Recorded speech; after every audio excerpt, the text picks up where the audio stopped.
You ask Tiger to solve. This deals with linear equations with one unknown. The final result is x equals 16.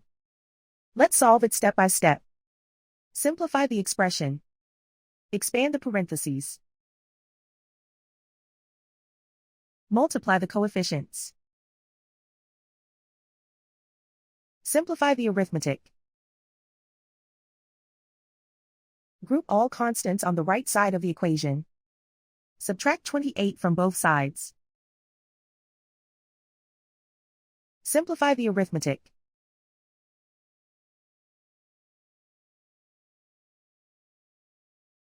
Isolate the x. Divide both sides by 8. Simplify the fraction. Find the greatest common factor of the numerator and denominator.